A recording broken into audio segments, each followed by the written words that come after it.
మార్చి 15 తర్వాతే ఎస్సీ వర్గీకరణపై నివేదిక. మరో 45 రోజులు గడువు కోరిన ఏకసభ్య కమిషన్. 13 ఉమ్మడి జిల్లాల్లో పూర్తయిన అభిప్రాయ సేకరణ. ఎస్సీ వర్గీకరణపై రాష్ట్ర ప్రభుత్వం నియమించిన రిటైర్డ్ ఐఏఎస్ అధికారి రాజీవ్ రంజన్ మిశ్రా కమిషన్ మార్చి 15 తర్వాతే నివేదికను సమర్పించనుంది. సుప్రీంకోర్టు ఆదేశాలతో దేశవ్యాప్తంగా ఎస్సీ వర్గీకరణ కోసం వివిధ రాష్ట్రాలు ఆయా ప్రక్రియలను చేపట్టాయి. మన రాష్ట్రంలోనూ ఎస్సీ వర్గీకరణకు రాష్ట్ర ప్రభుత్వం శ్రీకారం చుట్టింది. 2024 నవంబర్ 15న ఏకసభ్య కమిషన్ను ఏర్పాటు చేసి 2 నెలలలోపు నివేదిక ఇవ్వాలని ఆదేశించింది.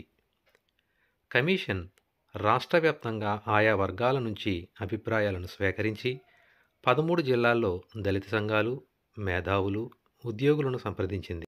వారి నుంచి విజ్ఞాపన పత్రాలను స్వీకరించింది. ఎస్సీలోని అన్ని ఉపకులాల నేతలు, ఉద్యోగ సంఘాలతో చర్చించి 2024 జనవరిలో అప్పటి వైసీపీ ప్రభుత్వం చేపట్టిన కులగణన గణాంకాలను పరిగణలోకి తీసుకుని నివేదిక ఇవ్వాలని కమిషన్ భావిస్తోంది. అయితే అప్పట్లో చేపట్టిన కులగణన సర్వే వాలంటీర్లు, సచివాలయ ఉద్యోగులతో నిర్వహించడం వల్ల లోపభూయిష్టంగా ఉందని ఫిర్యాదులున్నాయి. దీంతో గ్రామ స్థాయిలో సర్వే అధికారులను నియమించి అప్పట్లో తీసిన సర్వే ఖచ్చితంగా ఉందో లేదో సమీక్ష చేస్తున్నారు. ఈ ప్రక్రియను జనవరి 1 లోపు పూర్తి చేయాలని ప్రభుత్వం ఆదేశించింది. ఈ ప్రక్రియ కూడా ఇంకా కొలిక్కి రాకపోవడంతో దానిని వేగవంతం చేసి త్వరలో కులగణన సర్వే సమీక్ష పూర్తి చేయాలని భావిస్తున్నారు. దానికి ఇంకా కొంత సమయం పట్టనుంది.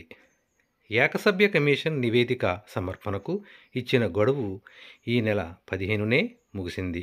అయితే మరో 45 రోజులు గడువు కావాలని కమిషన్ కోరింది. దానికి ప్రభుత్వం నుంచి ఇంకా స్పందన రాలేదు. సుప్రీంకోర్టు ఆదేశాల మేరకు ఎస్సీలో ఆయా వర్గాలు ప్రభుత్వ రంగాల్లో అవకాశాలు పొందడంలో వెనుకబాటుతనంపైనే కమిషన్ దృష్టి పెట్టింది. ఎస్సీలో మాదిగలు ప్రభుత్వ ఉద్యోగాల్లో అతి తక్కువ భాగస్వామ్యం కలిగి ఉన్నారు. రాష్ట్ర వ్యాప్తంగా ఆయా ఉద్యోగాల్లో ఎస్సీలోని ఏ ఉపకులానికి ఎంతమంది ఉన్నారన్న గణాంకాలు తీసి ప్రభుత్వం ముందు ఉంచనున్నారు. హర్యానాలో 2023లోనే కమిషన్ వేసి అధ్యయనం చేశారు. 2024 ఆగస్టులో సుప్రీంకోర్టు తీర్పు రాగానే అక్కడ అమలు చేశారు. మిగతా రాష్ట్రాల్లోనూ ఈ ప్రక్రియ మొదలైంది. ముందుగా ఆంధ్రలో సత్వరమే ఎస్సీ వర్గీకరణ పూర్తి చేయాలని భావిస్తున్నారు. ఓకే ఫ్రెండ్స్, ఇటువంటి మరిన్ని డిఎస్సి అప్డేట్స్ కొరకు ఈ ఛానల్ లైక్ చేయండి, షేర్ చేయండి మరియు కామెంట్ చేయండి. Okay, thank you.